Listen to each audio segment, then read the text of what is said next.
Pretty much a lot of the people in the crypto world, or those who just joined the game, are super excited about exploring deflationary tokens, assuming they are at the entry of the get-rich-soon club.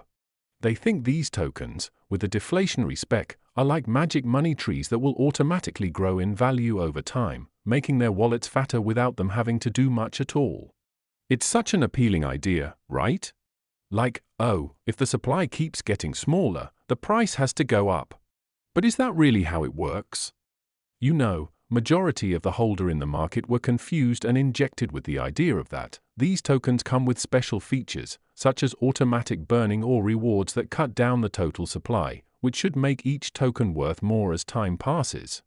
From a basic economics angle, though, deflationary tokens in crypto don't work the same way as deflation in everyday economies, mostly because these tokens don't have as many real uses as actual money. In traditional economics, deflation is usually a bad thing. It's when prices keep dropping, so people stop spending, and that hurts the whole economy by reducing demand.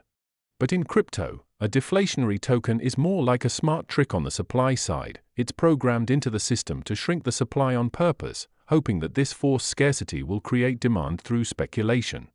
It's like turning things around. Instead of hoarding cash and slowing down the economy, the plan is for people to hoard tokens and push the price higher. It sounds smart, but it depends on a lot of uncertainties, like whether that speculation will last. These deflationary tokens are designed to make people hold onto them tightly and wait for the value to climb. For example, many of them use burning mechanisms, where a part of the tokens gets destroyed every time someone makes a transaction, like paying fees or earning rewards. The idea is, hey, use the network, and we'll burn some tokens, making the ones left rarer and more valuable. But in real life, this often runs into a problem called the velocity of money. You might have heard of that before. It's a key economic concept. Basically, if everyone is just holding on to their tokens, that's what HODling means, holding on for dear life, instead of using them for things like payments, voting in decisions, or buying services, the token speed in the system, how fast it moves around, drops way down. A good economy needs money to keep flowing, right? If no one is spending, everything just stalls. So, these burning systems try to fix it by saying, go ahead and make transactions so we can burn tokens and boost the value. But that's a weird catch. You're encouraging people to use the token to make it better for holding, not for using. A lot of projects end up trying to help by buying and burning tokens themselves, but that doesn't work well if there's no real demand underneath. Then, there's this thing called the illusion of scarcity. Just making something rare doesn't automatically make it super valuable.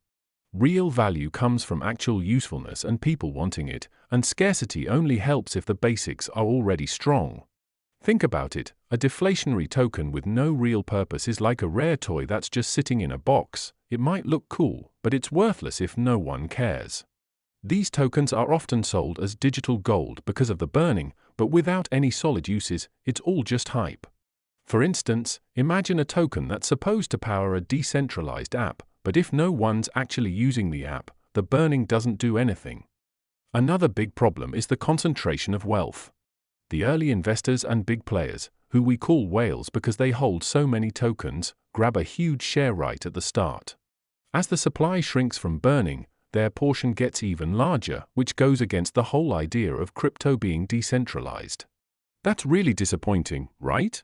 It can lead to a few rich people manipulating the market, making it unstable and unfair for regular folks. And don't forget about the project's treasury, which can act like a hidden source of inflation. Many projects keep a big pile of their own tokens to pay for things like salaries or marketing. When they sell those tokens to get cash, it's like adding extra supply back into the market, which cancels out the deflationary effect. Investors often miss this detail, thinking everything is getting scarcer, but whoops, it's not. Then there's another thing called the number go up technology, and they're right to question it. It's basically a shortcut for projects that haven't created real value in their tokens. Instead of building something people actually need, like a token for easy payments or smart contracts that fix real problems, they rely on this scheme, get the early holders excited about burning to attract new buyers, so the price just keeps rising. But that's only sustainable if new people keep joining, which isn't a strong base. True value comes from natural demand, not from forced scarcity. So, do deflationary tokens always go up in value over time? It's better to look at what the creators intended and what the token actually offers.